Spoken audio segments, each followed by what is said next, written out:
Y el día de hoy, en nuestro coloquio, pues contamos con la participación de la doctora Elda Morales. ¿Sí? La doctora Elda Morales es bachiller en biología por la Universidad del Valle en Guatemala. Es especialista en manejo de plagas con una maestría del Centro Agronómico Tropical de Investigación y Enseñanza, CATIE, de Costa Rica, y realizó sus estudios doctorales en la School of Nature, Resources and the Environment de la University of Michigan en Estados Unidos. Principalmente en su doctorado trabajó en la búsqueda de alternativas de diseñar agroecosistemas que conserven la biodiversidad y los servicios ambientales. Desde 1999 trabaja en el grupo de agroecología de Ecosur, en México. Su área de interés de investigación se enfoca en entender los mecanismos ecológicos que explican la diferencia en poblaciones de insectos herbívoros en huertos urbanos y promover estrategias para la prevención de plagas, además de contribuir a entender los procesos ecológicos en agroecosistemas, tanto a nivel de parcela como a nivel de paisaje. En su equipo multidisciplinario documenta factores que facilitan la masificación de la agroecología y sistemas alimentarios sustentables. La doctora Morales colabora con grupos que promueven el consumo de comida sana, limpia y justa, y parte de la Comisión Agrícola de la Red Internacional de Huertos Educativos, de la Comisión que certifica la agroecología participativa y además de la Alianza de Mujeres en Agroecología, que busca que se reconozca el trabajo de las mujeres en la agroecología en particular y en la academia general. Muchas gracias por la aceptación de esta invitación a la doctora Elda Morales. Sí, un poco para explicar la dinámica del coloquio, la doctora, antes de darle la palabra a la doctora, cualquier persona que desee hacer alguna pregunta, ya sea por medio del chat o por medio de la plataforma Zoom, pueden levantar la mano virtual o escribir en la pregunta en el chat, al igual que por Facebook Live podrían escribir esa pregunta y vamos a estar dándoles seguimiento. Le doy la palabra a la doctora Elda Morales, dándole las gracias de nuevo por aceptar nuestra invitación en este coloquio. Muchísimas gracias, Giovanni. Buenos días a todas las personas que nos están escuchando. Es siempre un gusto estar en Costa Rica, aunque sea que estoy aquí sentada en San Cristóbal de las Casas. Pues eran estos tiempos, ¿verdad?, que nos han tocado vivir, que ha sido difícil, pero también pues nos han brindado estas oportunidades de poder quitarnos el miedo de conectarnos desde tantas partes del mundo. Pues, a ver, quisiera compartir mi pantalla. Me avisan si la están viendo, por favor. Pues les quiero comentar. Sí, adelante, se ve bien. Perfecto, gracias. Gracias, Giovanni. Pues hoy quisiera compartirles a ustedes el trabajo que hacemos del grupo de masificación de la agroecología aquí en el Colegio de la Frontera Sur, Ecosur, que es un centro de investigaciones del gobierno federal en México.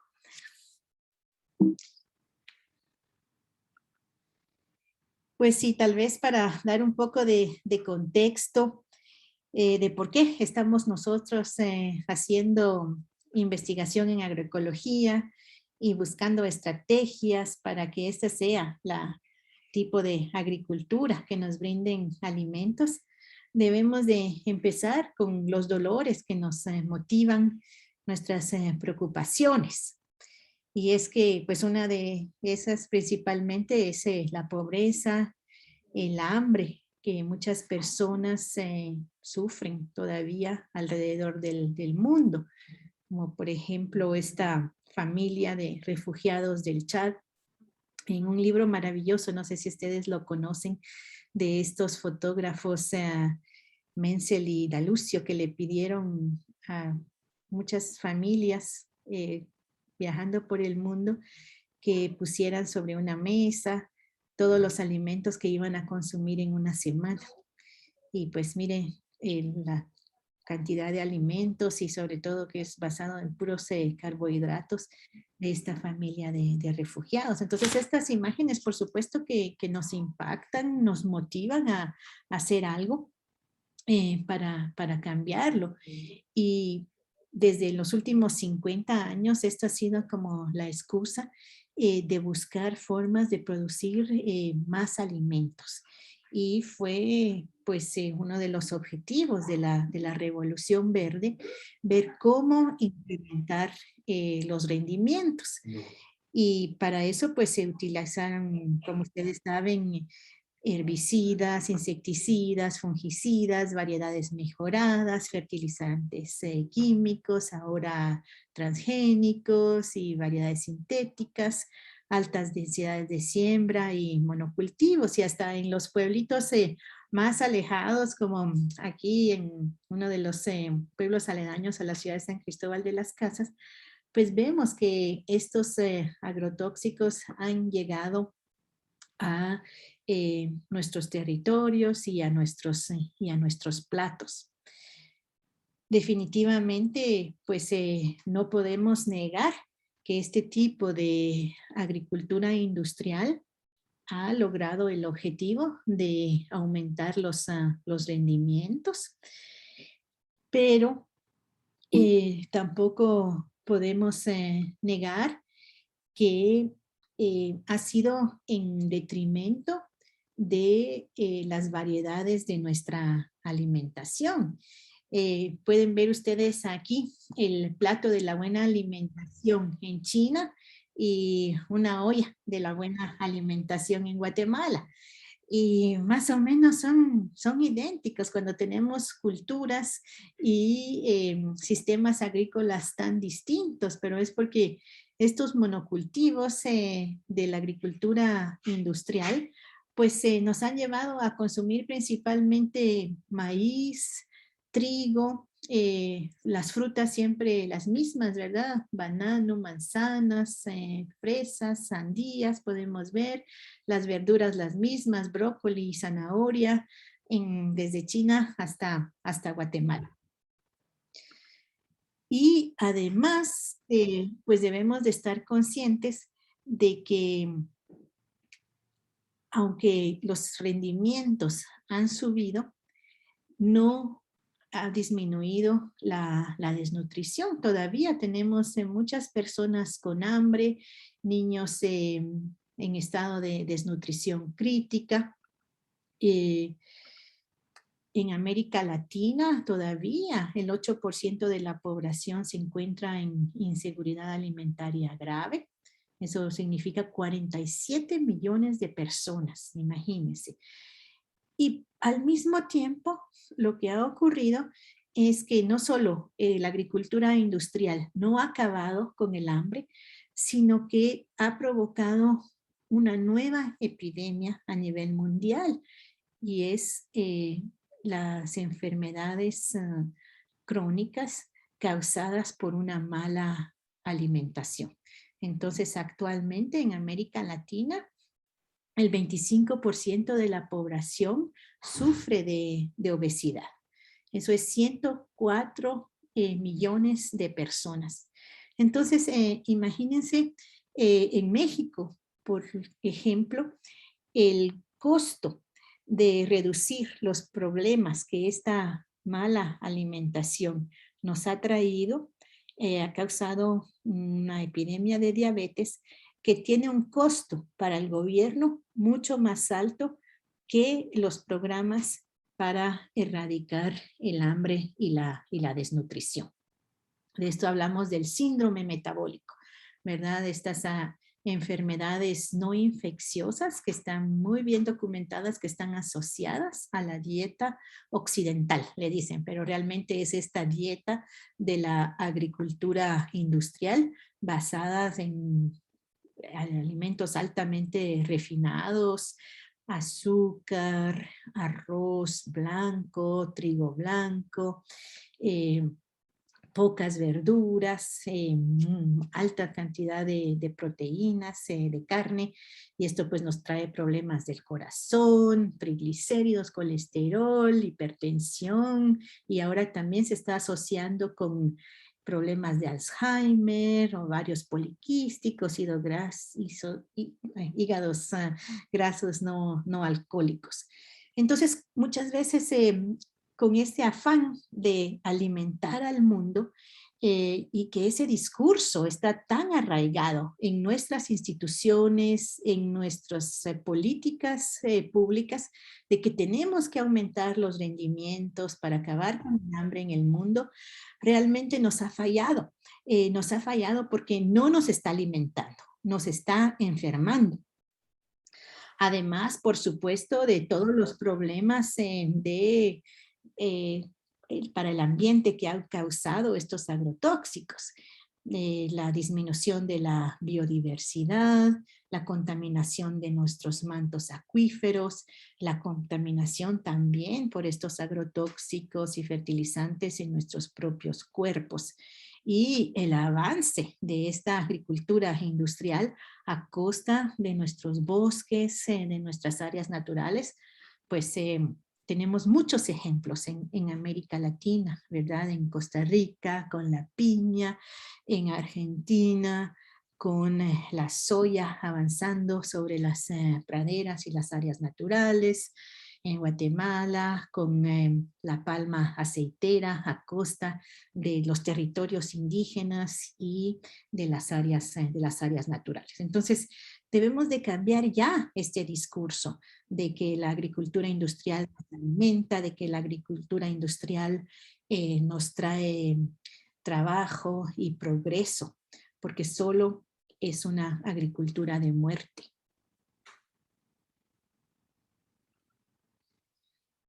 Entonces, afortunadamente, desde los años 60, cuando Rachel Carson en su libro de la primavera silenciosa, pues se puso al mundo preocupado de qué era lo que estaba pasando, por qué los pájaros ya no se escuchaban cantar, qué le estamos haciendo a la naturaleza con el uso de los agrotóxicos, pues hizo una primera llamada. Y desde entonces se empezó en la academia a buscar alternativas para sustituir los agrotóxicos por otras estrategias. Muchas veces esas otras estrategias se encontraron en los pueblos originarios de América Latina. Steve Gleason, uno de los primeros agroecólogos, se inspiró del trabajo y los saberes de los campesinos de Tabasco, en México, donde a pesar de a veces tener problemas de agua, lograban cultivar su maíz, el maíz marceño, porque en marzo pues era la época seca, y tenían estrategias para poder capturar hasta la última gota de agua y poder así cosechar a pesar de las adversidades del clima. Miguel Altieri, otro de los pioneros también de la agroecología, pues documentó cómo muchas de las estrategias de los indígenas de Chile en la isla de Chiloé, pues nos permitían tener buenos rendimientos al mismo tiempo que conservábamos la naturaleza. Entonces ahí fue donde ellos empezaron a acuñar el término de agroecología, aunque la verdad, recientemente Steve Gleason encontró que el término fue utilizado por primera vez por un ruso en 1930, cuando desde ya él como agrónomo miraba venir los problemas que podríamos tener por el uso inadecuado de estos productos. Basing es su nombre, decía estamos trabajando como ciegos, le estamos poniendo grandes cantidades de nitrógeno al suelo sin saber bien qué es lo que va a ocurrir con lo que vive ahí en el suelo y las consecuencias a largo plazo que esto vamos a tener. Y por eso en una de las grandes conferencias europeas de agrónomos, él propuso que para el año siguiente tuvieran un simposio para tratar de aprender de la nueva ciencia que en ese tiempo todavía estaba en pañales, la ecología, y tratar de aprender y ver cómo las interacciones que la ecología estudia podrían darnos luz para producir alimentos, pero de una forma que mantuviera y protegiera al ambiente y a las personas. Y ahora pues hablamos de agroecología, eh, una estrategia que busca en primer lugar mantener el suelo vivo como sustento de la producción, porque sabemos que los microorganismos que habitan en el suelo logran brindar a las plantas micronutrientes que difícilmente logramos ponerles con los fertilizantes sintéticos y que son tan necesarios también para nuestra propia dieta. Selenio, por ejemplo, es uno de los micronutrientes que está cada vez más escaso en nuestra dieta y es porque hemos eliminado a esos microorganismos del suelo al aplicar fertilizantes sintéticos. Otro principio de la agroecología es pues mantener la diversidad biológica, porque hemos visto que cuando sembramos en policultivo, si viene primero las plagas les cuesta más encontrar al cultivo que están buscando para alimentarse, y luego si vienen eventos extremos como un huracán que cada vez van a ser más frecuentes lamentablemente, pues algo se logra cosechar. Y por supuesto nos dan una dieta más rica, no solo una dieta basada en granos. También se busca en la agroecología la eficiencia del uso del agua, de nutrientes, espacio, tiempo, materiales. Se trata de ser independiente, de no estar comprando de otros lugares, aunque a veces eso, pues, por supuesto que es a veces difícil de conseguir. Y sobre todo se basa en diseñar sistemas agrícolas que sean preventivos, que en lugar de estar buscando cómo matar una plaga con un insecticida natural, se busca de que los insectos herbívoros lleguen pero que coman poco. O cómo podemos también prevenir las grandes lluvias o las sequías que nos están afectando en nuestros territorios últimamente. Ejemplos increíbles he visto en Rabinal, en Guatemala, donde desde hace varios años no llueve como solía llover y la gente está padeciendo de hambre. Es parte del corredor seco centroamericano Rabinal, pero ahí hay un grupo de agricultores que han ido retomando los saberes de sus abuelos y han empezado a cultivar la milpa como lo hacían antes. Y han logrado a través del cuidado del suelo, de la materia orgánica, de una buena cobertura del suelo, retener la poca agua que les llega y así lograr buenas cosechas. Entonces se reconoce la agroecología, que los sistemas agrícolas son un sistema complejo y dinámico y hay que aprovechar de esa complejidad y ese dinamismo para poder producir alimentos de calidad. Otro aspecto interesante de la agroecología es que hemos visto que no se pueden promover recetas, porque lo que le funciona a una familia campesina en San Cristóbal de las Casas, que estamos a 2.200 metros sobre el nivel del mar, difícilmente es aplicable a una familia de Turrialba, en Costa Rica, donde las condiciones climáticas y del suelo son completamente diferentes. Pero nos basamos en estos principios de mantener el suelo vivo, mantener la biodiversidad, aprovechar el tiempo y el espacio y un enfoque preventivo. Y luego cada familia tendrá además sus propias necesidades dependiendo de cuántos miembros de la familia existen y de su cultura.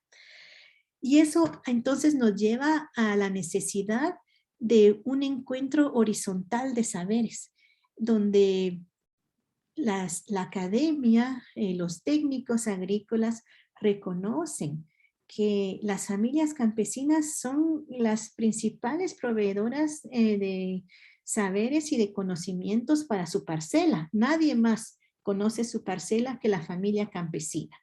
Pero nosotras como académicas que tenemos acceso a el internet, a visitar otros países, otras experiencias, también tenemos que aportar. Podemos decir, fíjense que en la India están haciendo esta conservación del mantillo del suelo para protegerla del agua y allá la hacen con cascabillo de arroz. Pero bueno, aquí no tenemos arroz, pero entonces busquemos otra forma de hacerlo. Y solo con este diálogo horizontal es que podemos buscar nuevas alternativas para la agricultura de hoy. Entonces, aunque la agroecología se basa en saberes campesinos, en saberes tradicionales, pues debemos de reconocer que es una agricultura y unos saberes para el futuro. No es algo anticuado. Y pues tenemos ahí el gran ejemplo en Centroamérica de la milpa, que es un agroecosistema diverso que nos ha dado una alimentación sana. Muchas veces he escuchado yo que sembrar milpa es sembrar miseria. Y yo les digo, ¿de verdad? Yo pensaba que sembrar milpa es sembrar nuestra tortilla, nuestros frijolitos, nuestra calabaza y cientos de otras plantas que crecen de forma espontánea allí.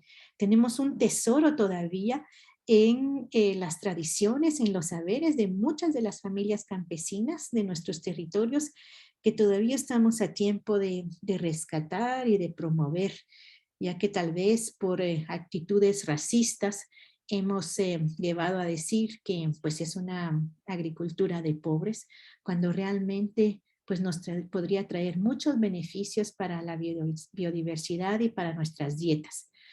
Ricardo Bressani, un nutriólogo guatemalteco, en los años 50 publicó varios artículos sobre cómo una dieta basada en la milpa es una dieta perfecta. Ojalá que todavía podamos recuperarla. Y también porque muchas de las familias, sobre todo las mujeres indígenas, son quienes han guardado ese germoplasma transmitido de generación en generación. Todavía podemos rescatar esta riqueza, todavía estamos a tiempo. Muchas familias han dado su vida para rescatar estas semillas. ¿Qué podemos nosotros como académicos hacer para apoyarles? Entonces, pues no sé si ya les he convencido de que la agricultura del futuro debería de ser basada en la agroecología. Pero también nosotros nos preguntamos, bueno, si la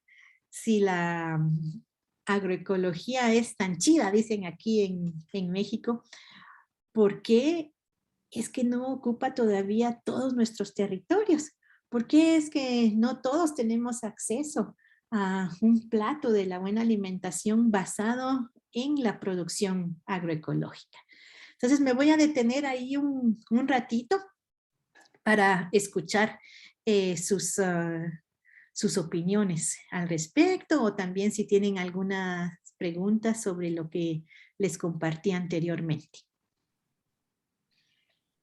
Sí, hay un comentario en el chat de don Sergio Alavés. No sé si quiere abrir el micrófono, don Sergio, y hace el comentario. Sí, correcto. Es que yo pensé que solo era por vía chat, no hablado. Sí, muchas gracias, doctora Elda Morales. Y yo soy egresado del CATIE y pues bienvenida de estar con nosotros. Yo trabajo aquí en Costa Rica soy de México y también fui alumno del doctor Steve Glisman en Santa Cruz, California. Doctora, mi comentario es en el sentido de que en el norte de Costa Rica se ha inundado de piña, nanas comusus. Antes era ganadería extensiva. Y ahora lo hemos convertido a piña. Yo fui parte del problema y ahora busco soluciones.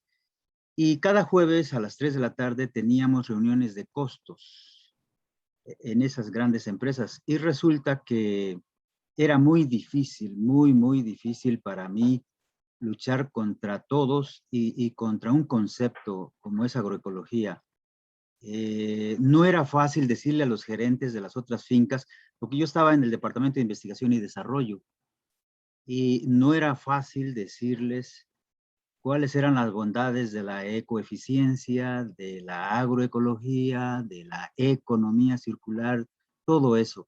No es fácil. ¿Cómo le dice a usted, y yo lo hice o traté de hacerlo, cómo le dice a usted a una junta directiva que tenían en Costa Rica más de 10,000 hectáreas, solo ellos, eran como 8 fincas, 7, 8 fincas, y cómo le dice usted que no tumben árboles, que hagan las cosas diferente? Es un reto del tamaño del mundo. Y se lo menciono porque lo mismo está Argentina con la soya y creo que Brasil, ¿verdad? Lo mismo, hay otros casos en cada país, ¿verdad? En donde viene un cultivo, un monocultivo avasallador, ¿no? Que deja mucha plata y que es difícil echar para atrás. Entonces, sí, a mí se me acababan los argumentos, de hecho me echaban de las reuniones y por algo no estoy en esas empresas todavía. Pero la lucha la di y yo quisiera escuchar su punto de vista. Yo ya sé el punto de vista de Altieri, el punto de vista de Glisman. El otro día estuve, la semana pasada, en una reunión con el doctor Altieri y también le hice preguntas muy duras, digo yo. Pero bueno, quisiera escuchar su punto de vista, doctora. Gracias. Sí, súper importante. Eso es algo que pues constantemente nos estamos enfrentando, ¿verdad? Los grandes monopolios, la avaricia, le digo yo, es una de las principales trabas que tiene la agroecología para avanzar.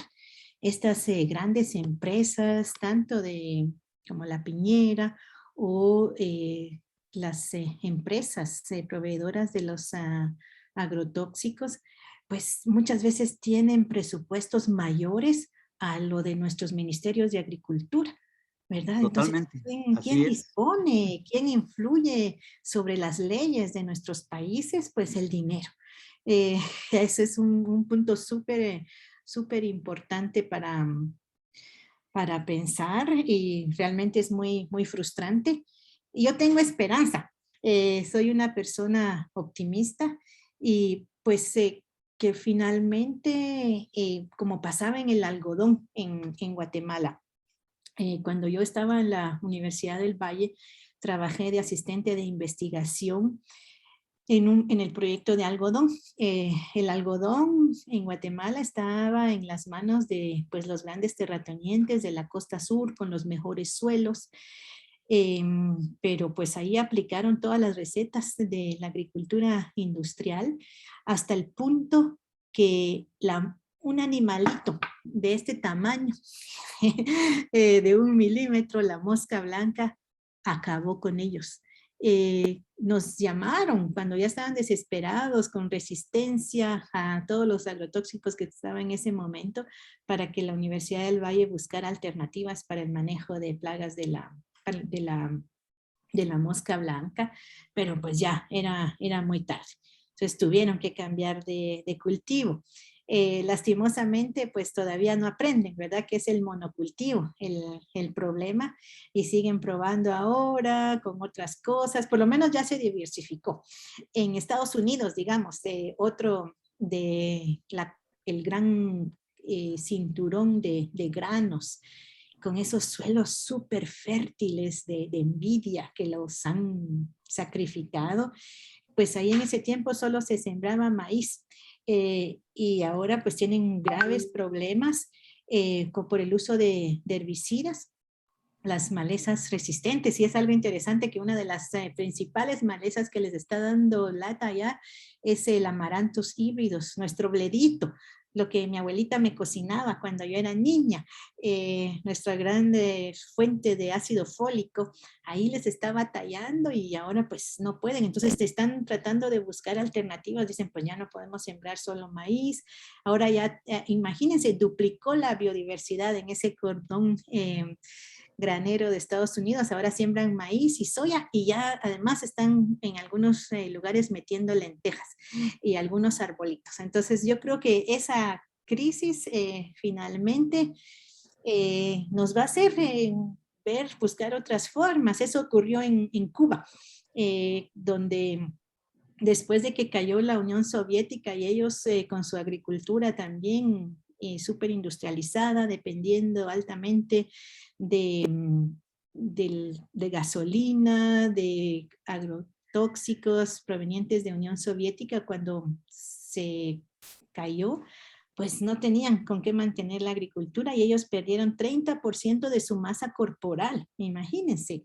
Entonces, pero menos mal que habían ahí algunos loquitos académicos que habían estado haciendo investigación en agroecología y pudieron entonces dar respuestas a tiempo para poder enfrentar el problema. Ojalá que así sea, ¿verdad? Y ojalá y tengamos alguna respuesta positiva en el futuro cercano. Se habla de que vamos a ir a colonizar el planeta Marte. Y yo digo, pero ¿cómo no se piensa mejor en utilizar agroecología? Y ya estamos pensando en ir a colonizar un planeta árido, cuyas temperaturas oscilan en la noche menos 72 grados, en el día 50 grados Celsius. O sea, es totalmente ilógico. Mire usted, yo fui a Colombia a asesorar en Antioquía un proyecto ecológico en piña. Y entonces yo iba con mis ideas, ¿no? De no usar pesticidas para la tecla o herbicidas como el bromacil, ¿verdad? Evitarlo. Y esperamos hasta que esa piña salió y se empezó a exportar a Faifes, creo que en Irlanda. Bueno, para decirle que yo me vine de Colombia y yo creo que ese proyecto ahí quedó, porque no es fácil. Sin embargo, sí respeto que los colombianos han estado haciendo esfuerzos grandes para tratar de verdad de diversificar, porque ellos están convirtiendo todo lo que tenían en plátano univán, lo han convertido ahora a banano y ahora se están pasando a piña. Pero bueno, es un reto grandísimo, doctora, y pues hay que seguir dando la batalla. Muchas gracias. Muchas gracias, Sergio. Por ahí tenemos también al doctor Vicente Martínez Arévalo de Guatemala, de la USAC, que quiere hacer una intervención. Adelante, Vicente.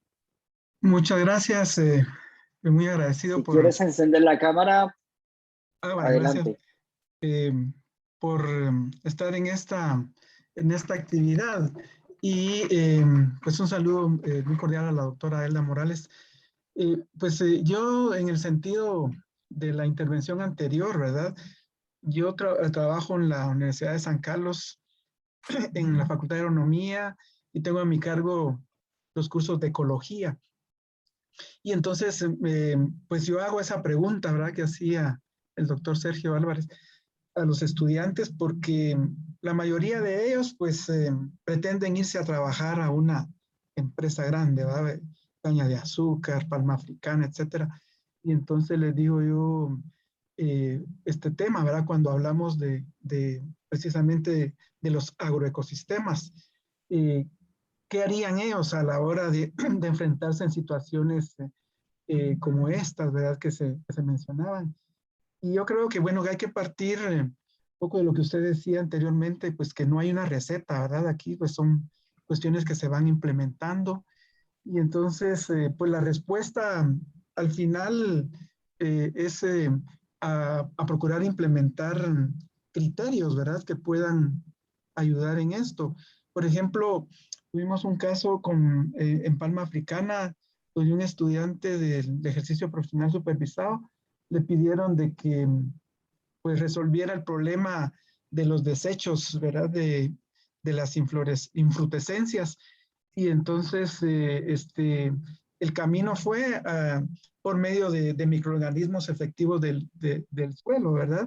Y entonces eso, pues, fue para la empresa, pues, una gran ganancia, ¿verdad? Y también vino a producir una línea de investigación para ellos de microorganismos, ¿verdad? Que les pudieran ayudar en esa subproducción. Pero en realidad, pues yo también me enfrento en esto, ¿verdad? En tanto monocultivo y de gran extensión, ¿verdad? Y yo creo pues que es tal vez promover eso en los nuevos profesionales que tengan esa capacidad de generar cambios, ¿verdad? Gracias, doctor.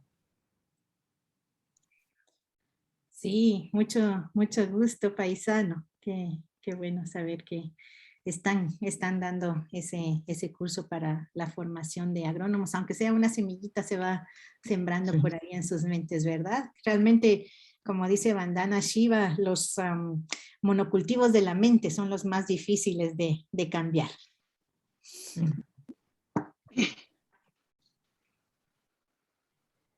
Pues no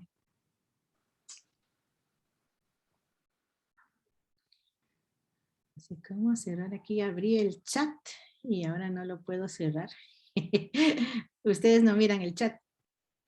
No, estamos viendo tu presentación. Pero no importa que esté Si ahí. tenemos una mano levantada de don Alan González, no sé si desea intervenir. Sí, buenos días. Mucho gusto y un placer estar acá escuchando su participación. Mi preocupación, bueno, yo soy profesor de agroecología de la Universidad Nacional y pues doy curso de agroecología también a los estudiantes de agronomía aquí. Y pues mi preocupación es, y siempre ha sido ver, a pesar de que tenemos años de estar trabajando en esta línea, ¿verdad? Con grandes maestros en los últimos 30, 40 años, ¿verdad? No sé. Igual, ¿cómo hacer para enfrentar y a través de la agroecología poderle dar buena calidad y suficiente alimento a la población mundial que está día a día creciendo, ¿verdad? Y sin embargo, todas estas opciones agroecológicas son muy buenas, pero ¿cómo hacer para que lleguen a masificarse y que grandes empresas con grandes áreas y grandes extensiones puedan de alguna forma implementar esto? Porque lo hemos venido haciendo por muchísimos años, ¿verdad? Pero al final no logramos dar ese paso. Entonces siempre decimos, esperamos que a un futuro cercano, y en eso ya vamos 20, 30 años haciendo eso, ¿verdad? Entonces, ¿qué ha pasado y por qué en realidad los esfuerzos por asegurar la calidad de alimentación a toda la población que aumenta día a día, estos esfuerzos agroecológicos no han calado fuerte y no se ha dado una transformación importante? O sea, ¿qué opciones hay para realmente hacer ese cambio y asegurar la alimentación a futuro?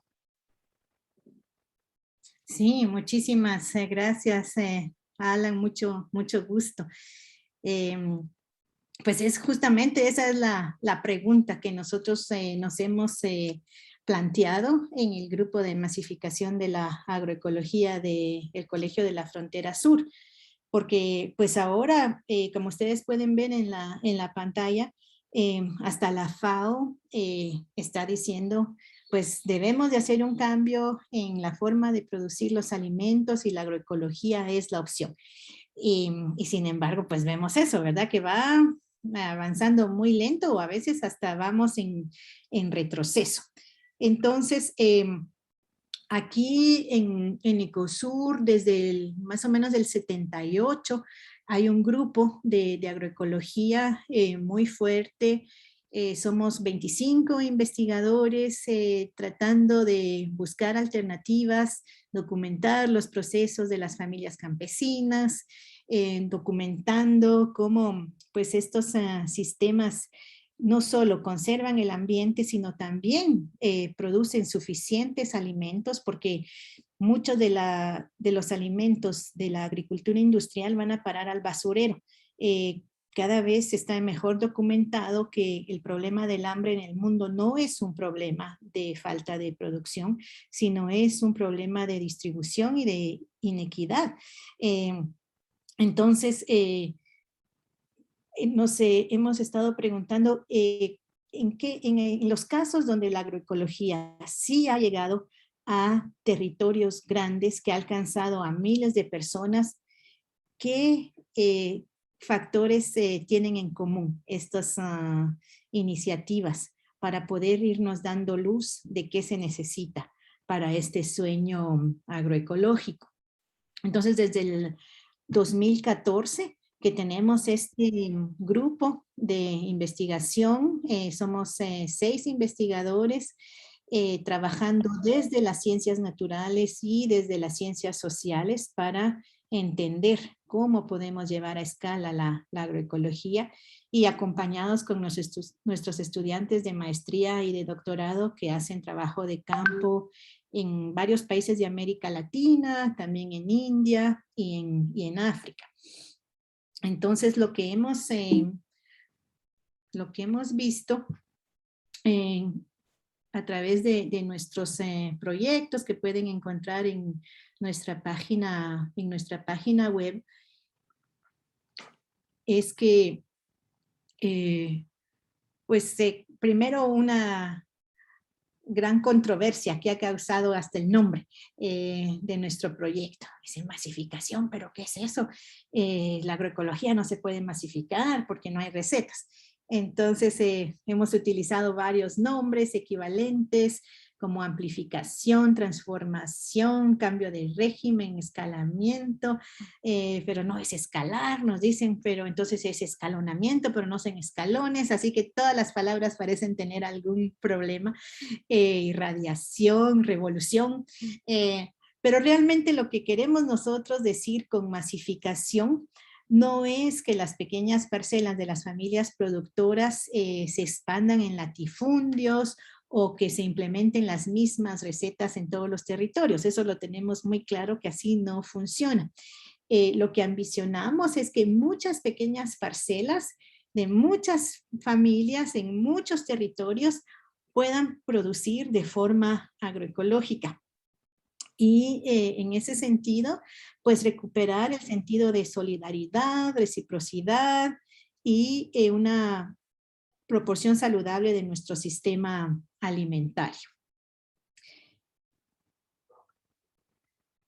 Y uno de los primeros artículos que publicamos en este proyecto de masificación de la agroecología era precisamente buscar qué factores son claves en los casos emblemáticos donde la agroecología se ha alcanzado a miles de personas. Lo pueden encontrar en la revista Agroecology and Sustainable Food Systems, y si no tienen acceso me pueden escribir y yo se los paso. Incluso ahora tenemos una versión en español que va a ser publicada en una revista de Brasil. Entonces, los casos que estudiamos a nivel nada más de revisión de la literatura fue el movimiento campesino a campesino que se dio en Centroamérica en los años 80, que partió de San Martín Jilotepec en Guatemala y de ahí se extendió a Nicaragua y a Tlaxcala, aquí en México. El movimiento nacional campesino en Cuba, como ya les adelanté un poco con lo que pasó después de que cayó la Unión Soviética y a consecuencia del bloqueo constante que tiene la isla. También la agricultura de presupuesto cero en la India. Este es un caso súper interesante donde se estima que hay 4 millones de familias campesinas implementando esta agricultura que nació a consecuencia, como ustedes sabrán, de muchos campesinos en la India se han suicidado porque no pueden pagar sus deudas.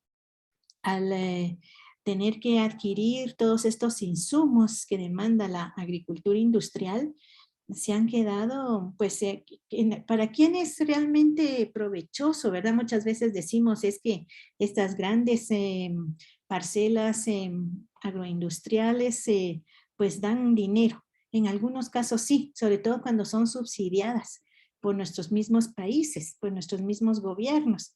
Y cuando es un agricultor pequeño, mediano, hasta grande, pero es un agricultor solo, pues lo único que a veces logra es estas grandes deudas. Y ha conducido, pues entonces, como les decía, a estos suicidios masivos en India. Y de ahí surge entonces la agricultura de presupuesto cero, con un agrónomo, Palakar, que también fue impulsor de la agricultura industrial y luego se dio cuenta de lo que estaba pasando y dijo, no, tenemos que buscar una agricultura donde la gente no se endeude. Por eso se llama de presupuesto cero y ha causado pues grandes éxitos allá. Otro de los ejemplos que decidimos estudiar como casos de éxito, de masificación de la agroecología, es la red Ecovida en Brasil. La red Ecovida es una red de comercialización de productos orgánicos en el sur de Brasil, que también pues involucra a miles de familias y han realmente logrado grandes cambios al tener mercados y donde la gente puede comercializar sus productos agroecológicos y cada vez se involucran más y más personas. Y el otro ejemplo que estudiamos fue la cafeticultura orgánica aquí en Chiapas, que también en los años 80, cuando el gobierno dejó de apoyar a los cafeticultores chiapanecos, en general en todo el país, se aliaron a consumidores en Europa y ahí empezó a desarrollarse el comercio justo del café y estos consumidores pues también exigían que fueran productos sin agrotóxicos. Entonces ahí empezó el boom de la agricultura orgánica en Chiapas. Entonces, analizando los documentos que han sistematizado lo que ha ocurrido en estos 5 casos, empezamos nosotros a buscar qué tienen en común. Lo que encontramos es que todos empezaron con una crisis, ¿verdad? Ya sea que se fue la Unión Soviética, ya no tenemos el acceso a los agrotóxicos, el gobierno ya no nos está apoyando, en el caso de los cafeticultores chiapanecos, ¿qué hacemos? En el caso de Centroamérica, con campesino a campesino, pues era el tiempo de la guerra interna, la persecución a muchos de los campesinos que vamos a hacer. En la India, pues estos endeudamientos, los suicidios. Entonces, siempre ha habido como una crisis, pero bien sabemos todos nosotros, ¿verdad? Que muchas veces las crisis nos paralizan. No siempre la crisis nos lleva a encontrar soluciones, o a veces también la crisis es aprovechada por los más listillos y los que tienen el dinero y los que son, los que siempre quieren ganar más. Entonces, también otro de los aspectos es que todos estos que lograron implementar agricultura sustentable, pues tenían acceso a la tierra. Sin acceso a la tierra, esto es bien complicado. Y algo súper interesante que encontramos es que en todos estos procesos hay procesos pedagógicos constructivistas. O sea que no eran los agrónomos que llegaban a enseñar qué era lo que tenían que hacer y cómo lo tenían que hacer, sino que todos fueron basados en diálogos de saberes. Incluso el Palakar, este agrónomo de la India, que yo la verdad le tengo una gran envidia. Imagínense que dice que llega Palakar y miles de agricultores llegan a escucharlo. Y él habla y habla por 7 horas y la gente se queda ahí, entonces parece que eso no fuera muy constructivista, ¿verdad? Que es de Palakar hacia abajo. Pero se ha documentado que realmente el proceso se masificó porque son estos campesinos que luego llegan a sus aldeas y comparten y demuestran con un proceso parecido a campesino que esas estrategias funcionan. Otro aspecto fundamental es la organización social.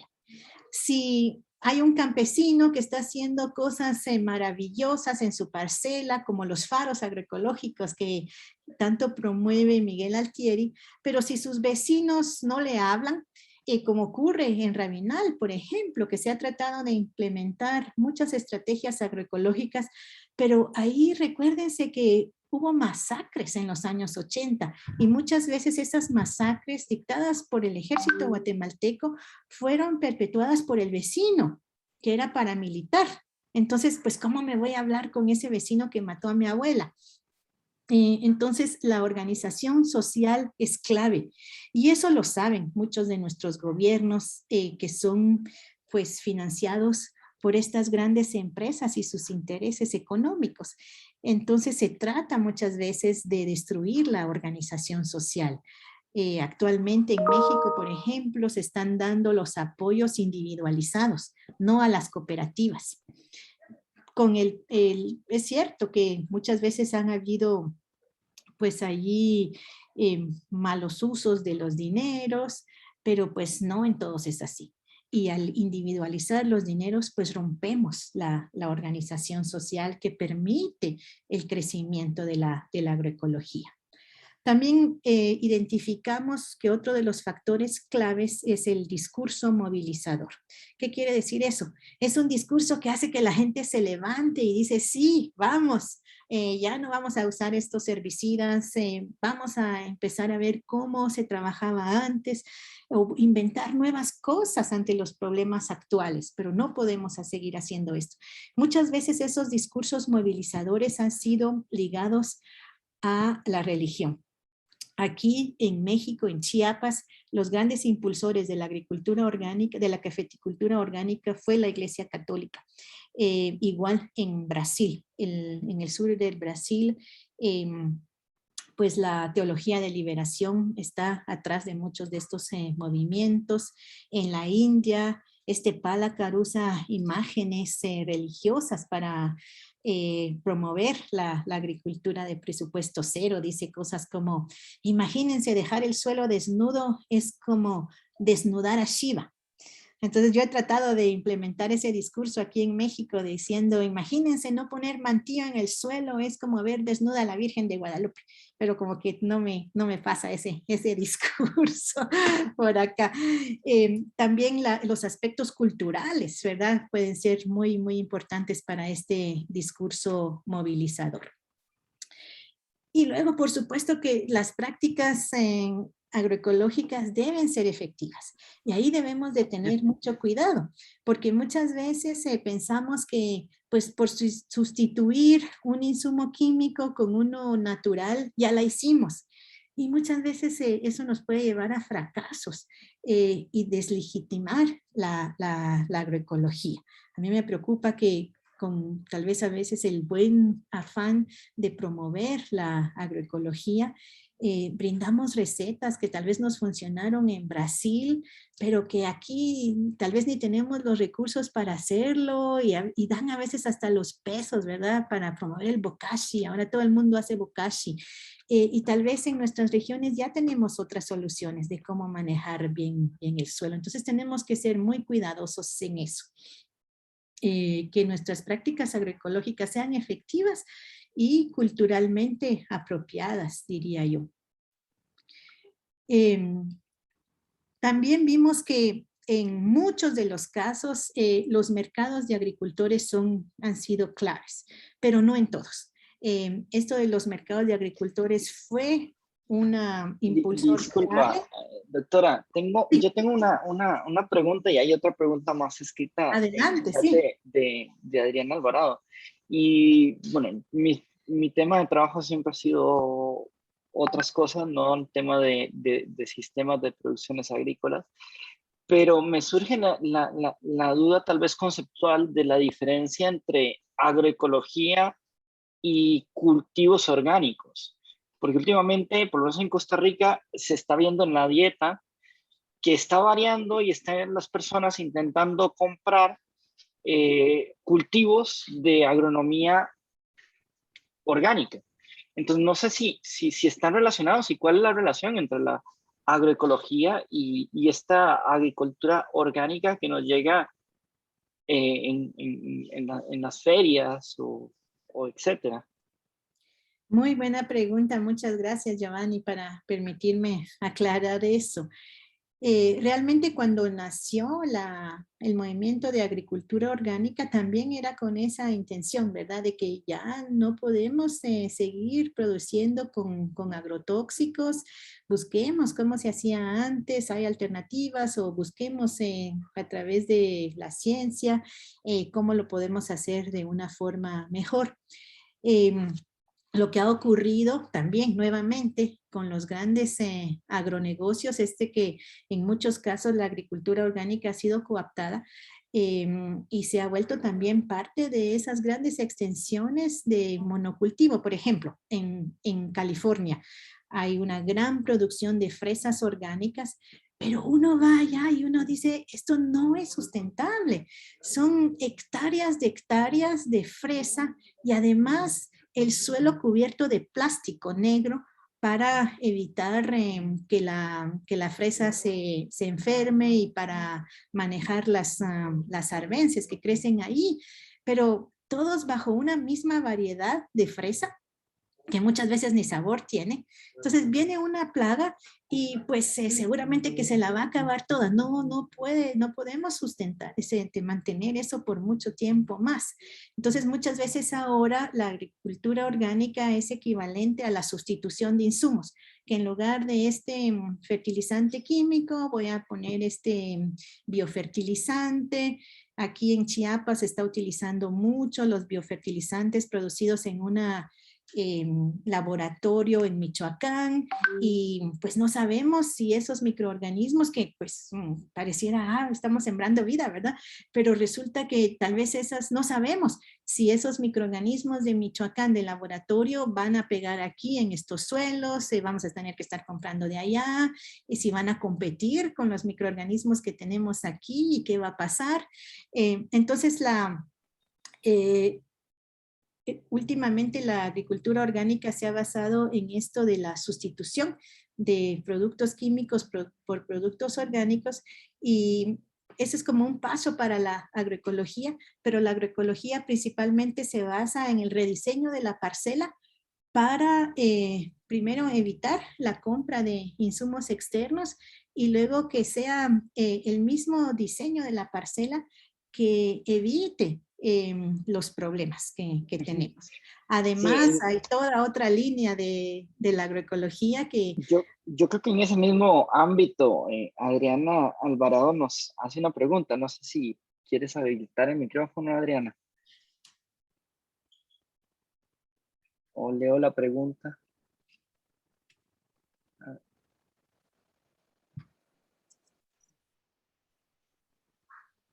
Bueno, voy a leer la pregunta. Básicamente dice, la hidroponía a pequeña escala y con el uso de soluciones nutritivas orgánicas podría encontrar dentro de un ámbito de la agroecología. Sí, ese es un debate que tenemos. Muy buena pregunta, Adriana, gracias. Pues sí, imagínense si la hidroponía sigue consumiendo pues estos insumos de la agroindustria, ¿hasta cuándo lo podremos seguir manteniendo? Hay algunos organopónicos, esto es otro aspecto muy importante que han desarrollado mucho en Cuba, que entonces los nutrientes vienen de los estiércoles. Hay formas de hacerlo sustentable, pero no necesariamente la hidroponía es algo automáticamente que va a ser sustentable si seguimos dependiendo de estos insumos químicos que vienen de afuera. Gracias. Pues quisiera seguir ahora con estos impulsores de la masificación que hemos estado encontrando y luego de esto podemos seguir con el debate, ¿les parece bien? Doctora, nada más quería rescatar un poco lo que decía don Giovanni. Una vez le hicimos la misma pregunta a Gliessman ¿cuál era la diferencia? Aquí yo quiero rescatar que, como lo ve Miguel Altieri, para la agroecología, para Miguel Altieri es algo más social, es un fenómeno como social. Él incluye mucho al ser humano, digamos, la sociedad. Pero para Gliessman, la agroecología es un sistema. Es un sistema, y entonces un solo cultivo no es un sistema, por más que lo llame orgánico, hidroponía, lo que sea. Para Gliessman, la agroecología es un sistema que tiene alcances, límites, entradas, salidas, función, estructura, tiene circularidad, alcanza un equilibrio y también tiene pérdidas por entropía.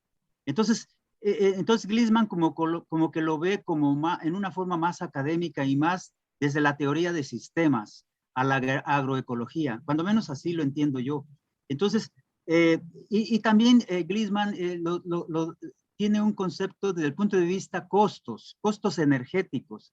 Y él tiene, ahorita que usted mencionó las fresas, doctora, Gliessman hizo una publicación en los años 80, creo, de comparar la fresa de California con la fresa creo que de Shanghái, en la Universidad de Shanghái en China, en donde él compara, creo que son 25 hectáreas, allá ocuparon 50 personas y en California ocuparon 5 con alta tecnología. Y entonces él ve los pros y contras, las entradas de energía y salidas, desde el punto de vista también en dinero, que el dinero, dice Gliessman, es una forma de energía que entra o sale. Entonces, son diferentes conceptos, ¿verdad? Y muy interesante para mí. Muchas gracias. Perdón la intromisión, doctor Giovanni. Muchas gracias, Sergio. Gracias, Sergio. Sí, definitivamente, y creo que esto que estamos mostrando nosotros del grupo de masificación de la agroecología muestra que el problema de llevar a escala la agroecología no es únicamente un problema técnico. Casi todas estas drivers, le decimos, que hemos identificado son sociales. Y por eso es que ahora la definición de agroecología ha ido evolucionando y también hay algunos que dicen que es una ciencia, una práctica y un movimiento social. Tenemos que ver, y por eso fue que nosotros en el 2014 contratamos a este equipo de investigadores desde las ciencias sociales para que nos ayudaran a resolver este problema. ¿Por qué? Es que si la agroecología es tan buena, ¿por qué no todos nuestros territorios y nuestros platos están rebordados de agroecología y alimentos de producción agroecológica? Pues les decía que los mercados de agricultores es otro de estos impulsores que nosotros hemos visto, sobre todo aquí en el caso de Chiapas, fue el mercado, la demanda de los alemanes que hicieron que pues la gente se interesara por la producción orgánica de café. Aunque ahí hay un detalle muy interesante, que mi colega Ronald Nye es un antropólogo que estudia la agricultura aquí en Chiapas, y él ha documentado que esas familias que ingresaron a la cafeticultura orgánica en Chiapas únicamente por el sobreprecio no duraron mucho. Sí, les desentusiasmó, tal vez se trabajaron en eso unos 5 años y se salieron. Quienes han permanecido son aquellos que también tienen como un amor por la madre tierra, que participan en con los movimientos de la iglesia católica, y también pues como muy orgullosos de su cultura. Quienes han permanecido. Entonces el mercado sí puede ser un impulsor, sobre todo pues allá en Brasil, ¿verdad? Con la red Ecovida, es el mercado lo que ha pues entusiasmado a la gente, pero lo que hemos visto nosotros aquí en Chiapas, en el mercado de agricultores en el que yo participo como parte del Comité de Certificación Agroecológica Participativa, es que algunos sí llegaron por el dinero, porque pues el producto se podía tal vez no vender más caro, pero tenían un ambiente más bonito en su mercado, no les iban a regatear, la gente les apreciaba, les visitaban en sus parcelas, sabían quién eran. Y eso ha hecho que la gente empiece a transformarse. Y ya no llegan solo por dinero, sino que también llegan porque empiezan a ver la importancia de producir de esa forma. Entonces los mercados de agricultores agroecológicos me parece que son como una puerta para poder masificar la agroecología y hacer conciencia también entre las familias consumidoras. Otro de los impulsores claves que encontramos en estos casos que hemos estudiado, pero no determinante, ha sido las políticas públicas. Muchas veces pensamos, ¿verdad?, que mientras no hayan cambios a nivel de política pública no podemos hacer nada. Muchas veces he escuchado a mis propios colegas decir, ay, pero ¿qué diferencia va a hacer que yo coma un elote que me vende Walmart a uno que me vende la señora que lo produce allá en su parcela? Si mientras las políticas públicas estén dictando qué es lo que comemos, yo no puedo hacer nada. Y lo que hemos visto es que en estos casos claves de masificación de la agroecología, el único lugar donde las políticas públicas apoyaron fue en Cuba. Allá fue por un dictamen, una orden de uno de los militares que dijo todo el mundo a sembrar en organopónicos, todo el mundo a producir alimentos.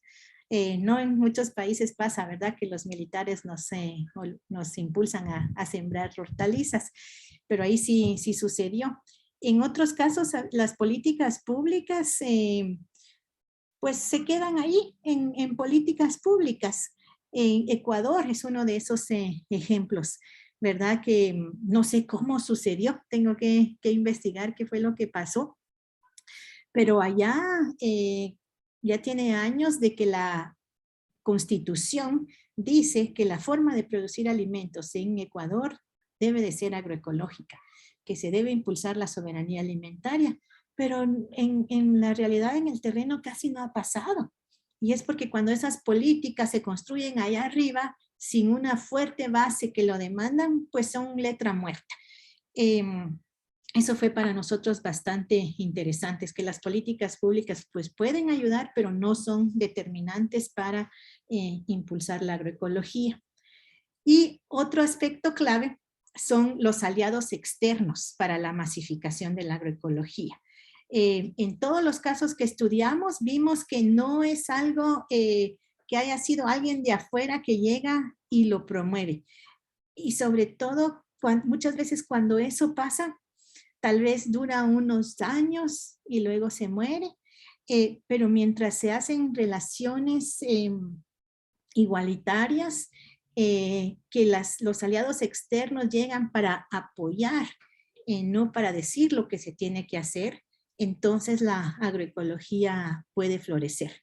Un caso súper interesante nuevamente de la India es que aliados externos han sido universidades, ONGs, pero principalmente allá son los ingenieros en sistemas. Ustedes saben que en India hay muchísimos ingenieros en informática y estos han apoyado al movimiento de agricultura de presupuesto cero, desarrollando aplicaciones para que las familias productoras estén en comunicación, animándoles con videos, también artistas han promovido mucho este tipo de agricultura con bailes, canciones, novelas, hasta hay novelas para promover la agroecología de presupuesto cero. Entonces nosotros desde la academia debemos de estar conscientes de esto, que si llegamos a ofrecer respuestas, a soluciones, a decirle a la gente qué debe de hacer o qué no debe de hacer, muchas veces lo único que logramos es un rechazo o que pues hagan una prueba de vez en cuando, pero nosotros nos retiramos, el proyecto se va y pues esas prácticas se mueren también.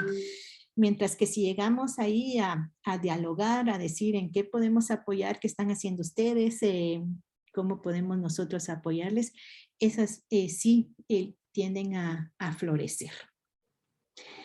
Además, hemos visto que es súper importante tomar en cuenta, yo ya les había dicho, la cultura, los enfoques feministas. ¿Cuántas veces solo los proyectos de agricultura van dirigidos a los hombres sin tomar en cuenta está pasando con las mujeres, o cuántas veces las mujeres no tienen acceso a la tierra, no son dueñas de la tierra a pesar de que son las que las trabajan, las que guardan las semillas. Entonces tenemos que empezar a trabajar en esos aspectos.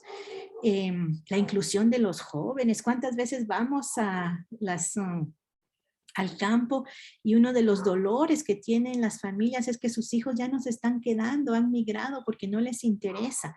Eso también se ha documentado. Holt Jiménez ha hecho un trabajo interesante documentando cómo en las familias que producen de forma agroecológica muchas veces los jóvenes se quedan también, porque no son recetas, es divertido, es estar haciendo pruebas y eso podría ayudar a que la juventud se quede y que también como que sea revalorada el trabajo campesino. Eso escucho yo mucho también en el mercado de agricultores donde colaboro aquí en San Cristóbal de las Casas. Al inicio, los hijos de los productores decían, no, yo no tengo ningún interés, yo soy ingeniero, yo no quiero nada que ver con la parcela de mi papá, cuando ellos se mueran yo voy a vender el terreno, porque es un trabajo esclavizante. Pero al empezar a trabajar con el tianguis, con el mercado agroecológico, ellos se han involucrado, se han sentido apreciados y ahora tal vez no son los que van a poner la semilla y con el asadón a mover la tierra, pero se han ocupado ya sea de la comercialización, de la publicidad y a veces son la voz de que el señor tal vez no quiere ir a las reuniones o ir a demostrar qué es lo que han hecho, pero los hijos sí van. También hemos visto clave la alfabetización agroecológica desde la escuela.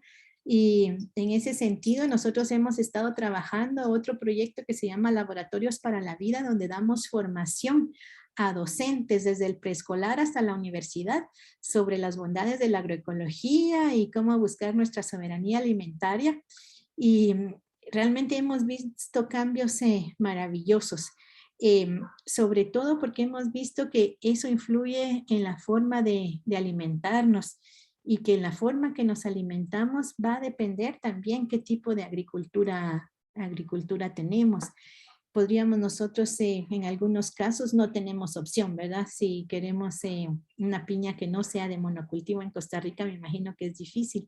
Pero aquí en México conseguir un elote, una tortilla de las variedades tradicionales de una milpa todavía se puede, pero si decidimos comprar una tortilla de maíz industrializado, que fue producido en monocultivo, pues tenemos todavía cierto poder de decisión y estoy convencida de que la agroecología se va a masificar comiéndola.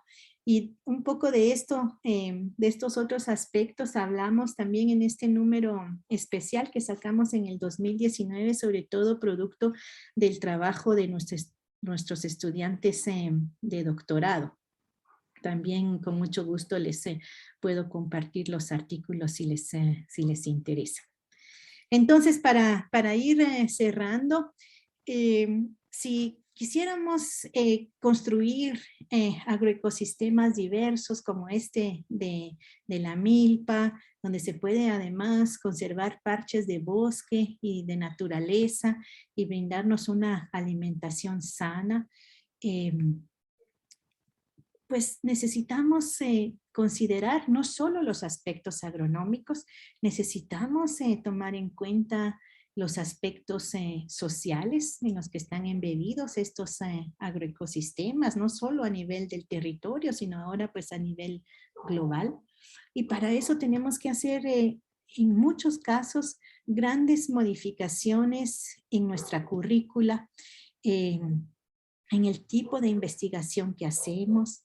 Debemos de tener acceso, por lo menos tener algunas ideas de cómo comunicarnos con otras disciplinas.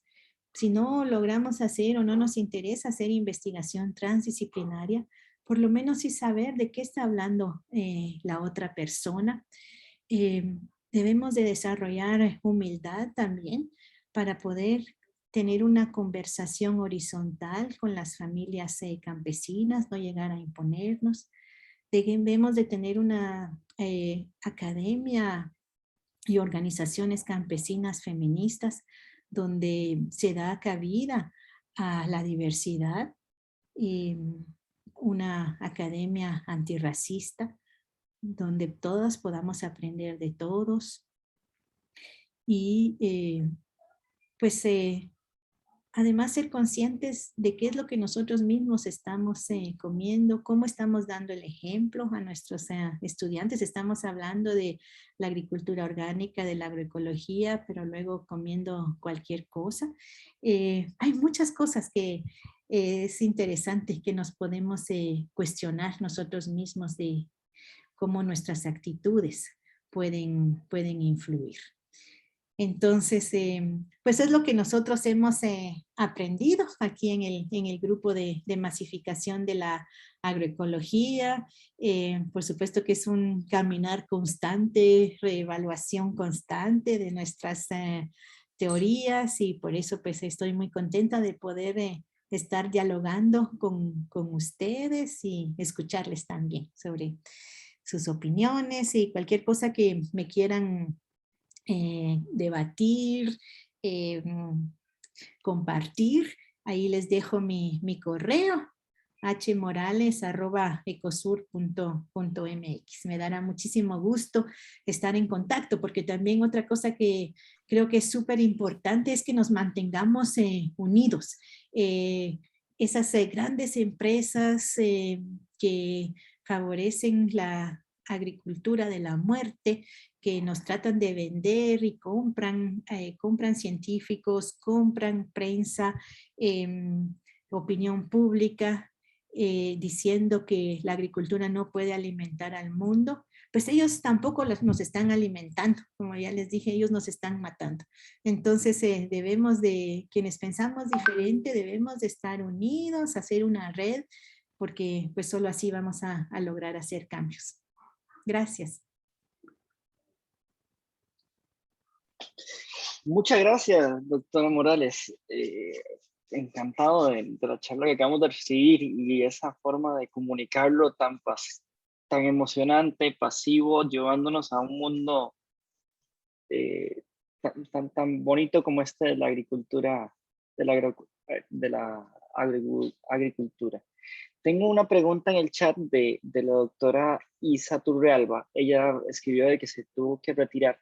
Dice, un cambio que se ha venido viendo en los últimos años es el crecimiento de los colectivos aliados de la naturaleza y grupos de huertos urbanos en Costa Rica, especialmente en los jóvenes. Ello además las iniciativas muy incipientes como Biodiversity que han explorado de esos contextos a nivel regional.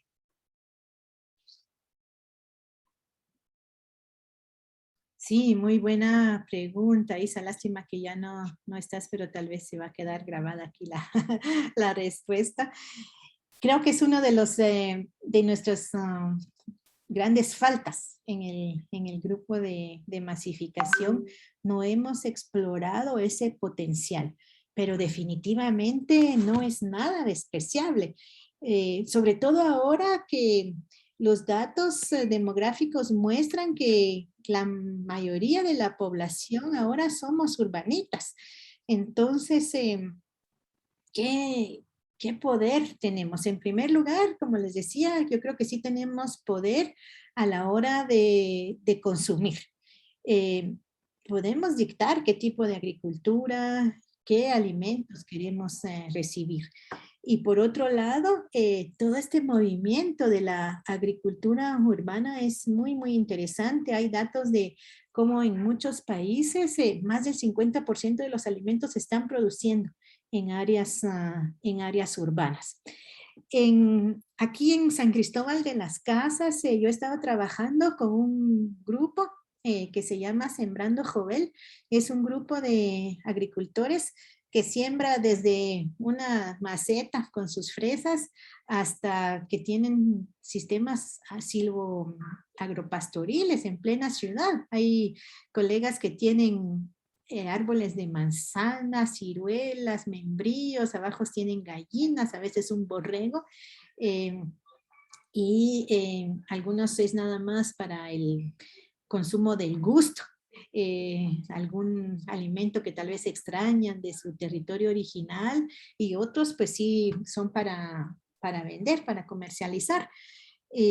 Ha sido muy, muy interesante ver cómo el sembrar una semilla a muchos nos vuelve políticos, porque el empezar a cosechar un tomate, el primer tomate de la vida, y bueno, coseché solo uno, sembré 5 matitas de tomate y coseché este tomate, y tal vez estoy apachurrado, pero ese es lo más rico que sentimos y lo más lindo, pero creo que lo principal es que nos hace pensar, y eso lo he escuchado en las entrevistas que he hecho con estos agricultores urbanos, que al empezar a trabajar la tierra, empezamos a ver, ay, ¿será que va a llover? ¡Ah! Va a caer granizo y no tapé las lechugas. ¡Hala! Logré cosechar un tomate y me dediqué todas las mañanas a cuidarlo, entonces agradezco ahora a la familia productora que me trae mis tomates y no le voy a regatear. Si ven que van a pasar una ley que nos van a impedir el libre intercambio de nuestras semillas de producción urbana, la gente se levanta y va a marchar. Entonces, creo que es súper importante también que nos enfoquemos y que documentemos qué es lo que está sucediendo en las áreas urbanas. Muy bien, muchas gracias. ¿Alguien de la audiencia en Zoom desea hacer alguna consulta? Pues podemos abrir un espacio de consultas. ¿O algún comentario? Sí, Giovanni, bueno, yo sí quisiera hacer algunos comentarios y yo creo que, bueno, retomando pues todo lo que ha dicho Helda, bueno, al final creo que el poder del consumidor, ¿verdad? Es como lo que nos da por ahí una clave, ¿verdad? Em, yo creo, digamos que también, por ejemplo, bueno, creo que Helda no lo mencionó, pero es algo que me ha parecido a mí interesante en esta época. Por ejemplo, dentro de la pandemia, el COVID-19, si vemos, bueno, la gente que se ha muerto en cierto, si uno lo ve los datos y estadísticas, es toda esta gente que, ¿verdad? No lo podemos tal vez generalizar completamente, pero es toda esta gente que ha tenido esos problemas de alimentación, que padece la diabetes, que padece eh, todas estas enfermedades crónicas, ¿verdad? Que, que a mí me ha sorprendido mucho porque tal vez, bueno, en algún momento escuché a la Secretaría de Salud de México hablando como, bueno, qué se podría hacer para, ¿verdad? Pensando en que la causa posiblemente de que con la llegada del COVID, la gente que se está muriendo es la que padece estas enfermedades, bueno, ¿qué se podría hacer a nivel de política pública? Acá en Costa Rica algo escuché en algún momento que el ministerio estaba sacando algún concurso como para hacer un estudio al respecto, pero me parece que es ahí súper claro, ¿verdad? O sea, está en nuestra salud, o sea, muchísima de la gente que ha optado por una alimentación más saludable, eh, ha tenido más herramientas para poder salir adelante con esta pandemia. Entonces, creo que todo este tipo, ¿verdad? Como en algún momento Helda lo mencionaba, como todos estos casos exitosos, ¿verdad? En donde la, la, la, las diferentes crisis que se han dado han sido las que han propiciado que la gente se, se haga consciente y empiece a pensar esta opción de la masificación de de la agroecología, creo que también, por ejemplo, esta pandemia puede ser una oportunidad ¿verdad? Para dar algún giro. Obviamente sí, pues poder tener un espacio así nos llena, digamos, de mucho optimismo, de mucha esperanza, pero a la vez también, obvio que, ¿verdad? Como decía Helda en algún momento, son todas las grandes transnacionales, todos esos poderosos, los que influyen en todas estas políticas, ¿verdad? Y que al fin y al cabo son los que vienen a decirle a nuestros gobiernos, bueno, esto es lo que se va a decir eh, contra eso, yo no tengo la más mínima duda que el consumidor, el poder del consumidor es el único que podría hacer algo, ¿verdad? Como decía Helda, mientras no nos cuestionemos ir a comprar nuestros tomates acá en Costa Rica al PriceMart, ¿verdad? O a estos otros lugares y no comprárselo, inclusive a veces tal vez ni siquiera pensar, o sea, en que tenga que írselo a comprar a un productor que lo produjo agroecológicamente, sino también que con solo que él mismo lo haya eh, producido, ¿verdad? Prefiero irme y comprarme esos tomates en el PriceMart, ¿verdad? Entonces, yo creo que todo eso nosotros como consumidores podríamos ser los que marquemos una, una diferencia o no, ¿verdad? Lo mismo los mercados internacionales, ¿verdad? Lo que mencionaba en algún momento, a la vez creo que es súper interesante, o sea, si hay mercado, no sé, eh, europeo que pueda o estadounidense que pueda, digamos, hacer cambiar un poco cuál es lo que nosotros podamos producir como país o exportar como país, creo que ahí podría empezar a hacer la diferencia.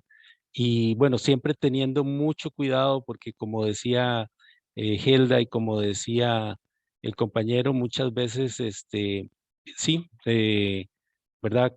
Eh, piña, eh, digamos, que podría uno decir, bueno, es piña de agricultura orgánica, pero bueno, ¿cómo es ese proceso? Conocerlo, ¿verdad? Realmente, si es de veras un monocultivo, al fin y al cabo, cómo es la producción. Entonces también muchas veces, por ejemplo, eso, acercarse al productor, como decía Helda, es fundamental, ¿verdad? Ir y ver cuáles son todos sus penurias, cuál es todo su... Ahí nos convencemos, ¿verdad? Si yo voy y veo ese montón de plástico y yo digo, aquí no, aquí hay algo que mejor esto, aunque me lo están proponiendo y me lo están vendiendo como la octava maravilla, aquí hay algo extraño, ¿verdad? Aquí hay algo que no, como que no calza, no va. Entonces, este, yo creo que sí, es muy, muy revelador y muy importante todo lo que hemos podido compartir hoy, ¿verdad? Son preguntas que nos tenemos que dejar ahí y digamos, me gustó mucho algo que dijo Helda, bueno, que ella tiene mucha esperanza. Eso creo que al fin y al cabo es importante, ¿verdad? Por ahí va un poco el asunto. Muchas Muchas gracias, Jorge. gracias, Jorge. Sí, súper importante, creo, mantener la esperanza, la alegría también. Muchas veces las personas que trabajamos en la academia, pues sí, nos tomamos tan a pecho los problemas que hemos estado documentando que a veces sí perdemos la esperanza, perdemos la alegría.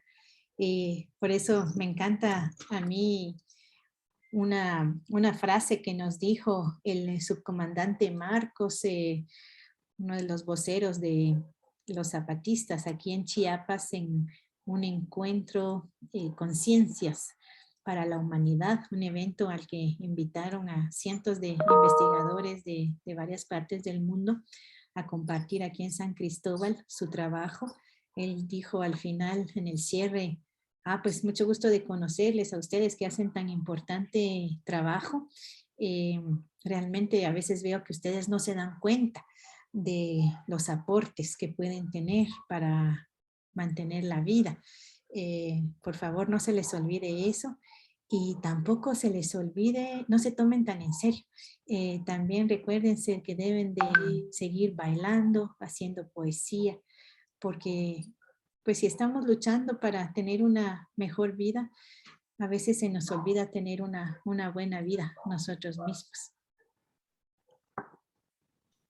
Muchas gracias. Zenón tiene la mano levantada. Adelante, Zenón. Si deseas poner la cámara. Sí, doctor. Muchas gracias, doctor Giovanni. Gracias a la doctora Elda y a todos los asistentes a este evento importante. Yo creo que hablar de la agricultura es hablar de la vida misma y de la actividad más antigua del ser humano y la actividad de interacción directa con la naturaleza. Y la historia de la agricultura creo que es tan grande, tan antigua, que podemos hablar de sistemas agrícolas en una diversidad. Hay un estudio que se hizo en 2008 que se llama el IASTD. El I destaca 3 tipos de agricultura, los agrupa en 3 grandes, ¿no? La agricultura convencional, la agricultura indígena o tradicional y la agroecología, como las más prevalecientes en ese estudio, pero creo que dentro de cada uno, y concretamente dentro de la agricultura indígena, hay una diversidad. Yo parto de esa diversidad, soy andino quechua del sur de Perú, y mi esfuerzo es mostrar la vigencia, el aporte que hace la agricultura tradicional al mundo. Ese es un elemento. Un segundo elemento, para hablar de agroecología, justamente tanto Altieri como también Gliessman, he estado con ellos muchas veces conversando en procesos, proyectos, pero algo que me llamó la atención fue el año 2012, en un encuentro de los becarios Kellogg a ver, esto fue en Valladolid, México, también en Campeche. Gliessman nos habló muchas horas sobre la agroecología. Y como bien lo señalan, es uno de los pioneros de la agroecología en el mundo. Al día siguiente nos trasladamos a una comunidad maya, donde él había recogido los elementos para construir la teoría de la agroecología. Y efectivamente llegamos a la comunidad y había un agricultor joven quien hacía un despliegue de todos los conocimientos de la relación con la naturaleza, las plantas, el suelo y todo lo demás que para mí era agricultura tradicional. Agricultura indígena, agricultura milenaria. Yo le pregunté al señor, un momentito, ¿y usted sabe qué es agroecología? Le dije. Y fue sorprendente, no sé, y seguía contando la relación con la naturaleza. Y además había un niño de unos 12 años que tenía el mismo discurso. Entonces, yo me pregunto, ¿qué es la agroecología? ¿Es un discurso? ¿Es una propuesta académica, teórica, hecho por, obviamente, gente muy dedicada a esto y proponerlo como una alternativa? Yo también tengo una maestría en agroecología, pero con énfasis en biodiversidad. Y la reflexión que tengo es que en este sistema de agriculturas, la agroecología viene a ser todavía una promesa muy buena, tiene elementos fundamentales en cuanto al tratamiento del suelo, al tema de las plagas y enfermedades que son fundamentales, pero como proceso social todavía no lo es, así como lo es la agricultura convencional, un proceso social de hace más o menos 200 años. La agricultura tradicional, 8.000, 10.000 años atrás, en el caso de los Andes, la agroecología todavía no es un proceso social, son experimentos, diría yo. Aquí en Perú hay fincas agroecológicas, sí. Una muy conocida en Lima, Torreblanca, Casablanca, de una pareja de agrónomos de La Molina que han establecido toda una interesante experiencia, pero no más queda en la finca. Y de ahí algunas experiencias en función a proyectos, pero no hay una comunidad agroecológica, una comunidad campesina, una sociedad agroecológica. No hay un distrito, una provincia, un país que diga, somos agroecológicos. Entonces, creo yo, la agroecología tiene cosas muy importantes que hay que rescatar, pero hay que interactuar con otros sistemas agrícolas. La agroecología creo que tiene también puntos débiles. Aquí tenemos muchos promotores. A la agroecología no le sacan ese concepto que subyace en la agricultura convencional, que es la rentabilidad, de hacerla una agricultura extractiva.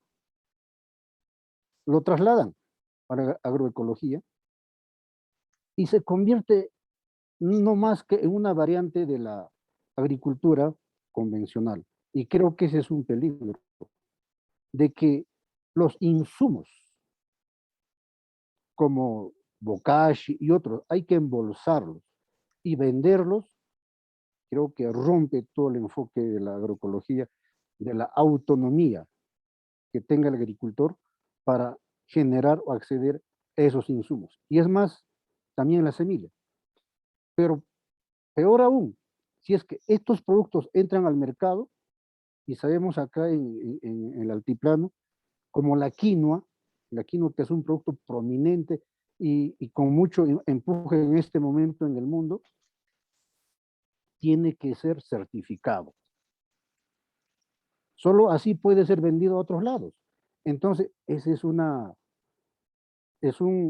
punto, es un nudo que se debe resolver. O sea, aquí hay que ser agroecólogos o productores agroecológicos, porque el mercado nos dice, y el mercado nos dice qué cosas hay que cumplir como requisito. Bien, muy Entonces, bien. Muchas gracias, Zenón. Vamos gracias, doctor. concluyendo. Es un proceso que se está dando. Muy amable, disculpe por el tiempo. No, perfecto. Muchas gracias por la opinión y el punto de vista. No sé, Elda, si quieres hacer alguna reflexión como manera de conclusión para ir dando cierre.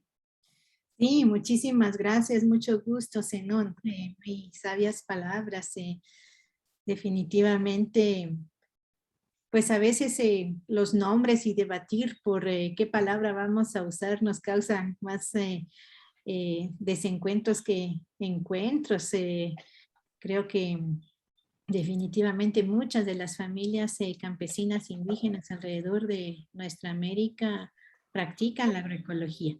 Aunque como me decía doña Reina, una de las señoras que produce maíz y hace tortillas, cuando fue al primer curso de agroecología que ofrecimos aquí, dice, ¿sabe qué estoy pensando yo, doña Helda? Que realmente lo que nosotros hacemos es eso que usted dice, no se me queda esa palabrita que usted dice, pero, ¿cuál? Agroecología. Sí, eso. No se me queda esa su palabrita, pero yo sí hago eso. Entonces también, lastimosamente, como decía yo al inicio de mi charla, vivimos en países racistas y no los queremos reconocer. Entonces todos esos saberes de las familias indígenas muchas veces las tratamos como que no existen o tratamos de cambiarlas, y es uno de los aspectos que debemos de trabajar. Y eso se trabaja únicamente pues reflexionando sobre nuestras propias decisiones, sobre nuestros sesgos que tenemos. Muchas veces es difícil, pero pues es una invitación que les hago. Y también como decía Jorge, ahora ante la pandemia tenemos esa gran oportunidad. Creo que muchas personas alrededor del mundo nos estamos ahora cuestionando qué estamos comiendo, cómo se han producido nuestros alimentos, y es una oportunidad. Pero también es como un punto de quiebre al que tenemos que tener cuidado, porque igual las grandes empresas y los supermercados igual lo están viendo.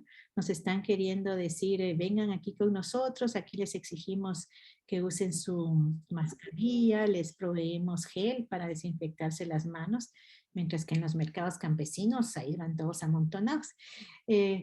Pero entonces es un momento que nosotros podría irse como para ese lado, ¿verdad? Comida toda desinfectada, a buscar entonces alternativas y mercados agroecológicos, y todo eso depende mucho de nosotros. Entonces creo que es súper importante la alfabetización agroecológica que les decía, cuando la gente común y corriente que tal vez no sabe ni que las sandías no se dan en un árbol, empiezan a cuestionarse cómo se produjo esa sandía, quién la produjo, a quién benefició, qué pasa con nuestros cuerpos, qué pasa con el ambiente cuando producimos y consumimos esa sandía, pues empiezan a cambiar cosas.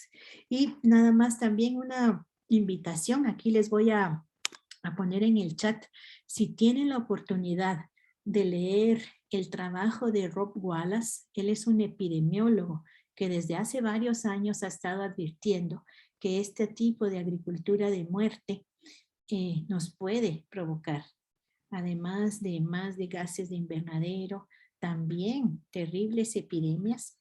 Es un trabajo muy importante que muestra también cómo el COVID podría estar ligado con este tipo de agricultura, no solo por lo que nos permite alimentar nuestros cuerpos, sino lo que está haciendo con el ambiente. Hay muchísimas cosas que aprender, que reflexionar, así que muchísimas gracias por esta oportunidad. Ojalá que tengamos más posibilidades para el diálogo. Muchas gracias, doctora Morales.